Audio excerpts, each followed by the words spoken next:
Morning students. कल हम लोग विद्युत फ्लक्स के बारे में पढ़े थे।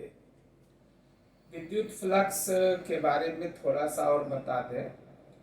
जैसे कि आप किसी कमरे में, अभी गर्मी का मौसम है, कमरे में बंद है और आपके पास एक खिड़की है, खिड़की के पास आप बैठे, खिड़की में डोर है, विंडो में डोर है, बाहर से हवा आ रही है।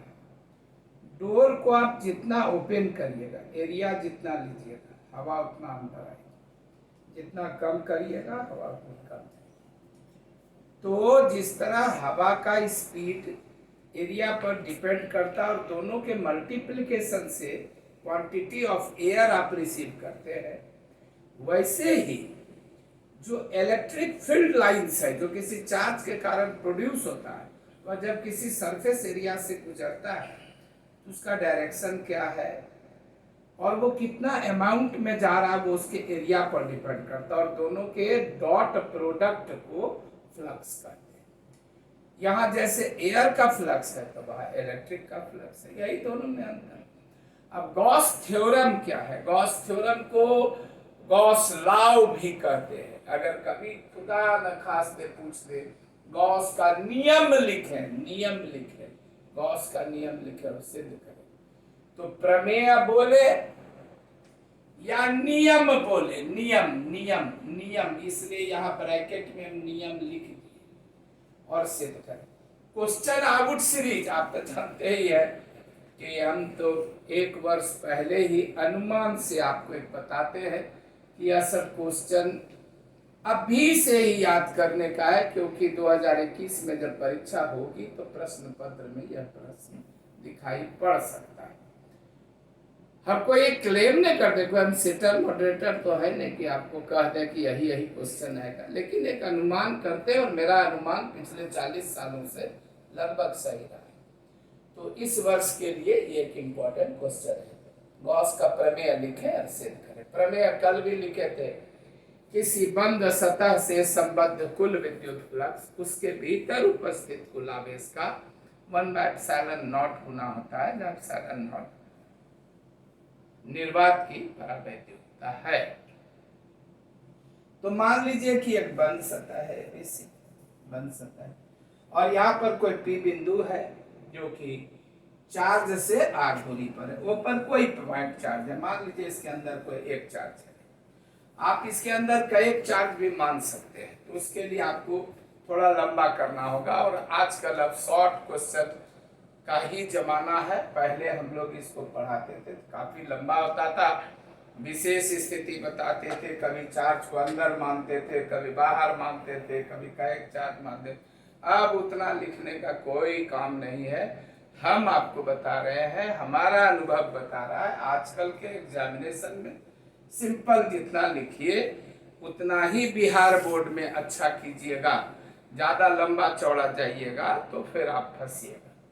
तो मान लीजिए कि इसके भीतर कोई आवेश Q कूलाम स्थित है, वहां से r दूरी पर P बिंदु, तो विद्युत तीव्रता तो सीधे बाहर की ओर होगी, वो PQ की दिशा में, PQ की दिशा में, इसका वैल्यू इतना होगा। अगर आप P को एक छोटा सा क्षेत्र ds मान लेते हैं और ds मानते हुए इस छोटे से क्षेत्र ds को ये मानते हुए आप एक ठोस कोण बनाते हैं O पर, जिसका मान d ओमेगा हो, तो कल के स्पेशल क्लास में हम आपको बताए थे ठोस कोण का फार्मूला होता है ds cos थीटा बटे r। तो आप ठोस कोण का, अब आपको कल ही हम बताए थे कि फ्लक्स का ये परिभाषा होता है और ये फ्लक्स का सूत्र होता है। अब इस सूत्र को लिख दीजिए, d फाई बराबर E × ds cos theta. E का वैल्यू रख दीजिए और इसको ब्लॉक को सेपरेट करिए, ds cos theta by r square, तो ये d ओमेगा हो जाएगा। और हमको लगता है करीब करीब 100 बार बोले होंगे, फिजिक्स माने तोड़ो और जोड़ो। तो तोड़ो, अभी मैंने इसको छोटे छोटे टुकड़े में तोड़ा, ये पूरे बंद सतह से निकालना है, लेकिन हमने एक छोटा सा टुकड़ा लिया, छोटा सा सतह लिया, उससे निकाला और अब हम इसको इंटीग्रेट कर देंगे तो समूचे सतह से जुड़ जाएगा, इंटीग्रेट कर दिया तो जो कांस्टेंट है वो बाहर आ गया, ये सब कांस्टेंट है, ये बाहर आ गया। और कल ही बताए थे किसी बंद सतह के भीतर कुल ठोस कोण, लास्ट में यही पॉइंट लिखाए थे, किसी बंद सतह के भीतर कुल ठोस कोण 4 पाई होता है। कुल ठोस कोण कितना आता है? 4 पाई होता है। तो आपका इंटीग्रेशन ऑफ डी ओमेगा 4 पाई हो गया, वो वैल्यू यहाँ रख दीजिए, 4 पाई कट गया 1/ε0 इंटू क्यू, और क्यू ही तो है इसके अंदर कुल आवेश, और कहीं कोई आवेश तो है नहीं। अगर आपका एक आवेश ले लीजिएगा तो अलग अलग आवेश के लिए इसको सिद्ध करेंगे, फ्लक्स एक अदिश राशि है, फिर सबको जोड़ देंगे, टोटल फ्लक्स निकल जाए। लेकिन बस अब करने का कोई जरूरत नहीं है, गॉस थ्योरम आवे, इसको छापिए, 5 में 5 तो ये बिहार बोर्ड में काफी सहने वाले देंगे नहीं, चाहे कितना भी अच्छा लिखिए, लेकिन 4.5 नंबर तो देंगे।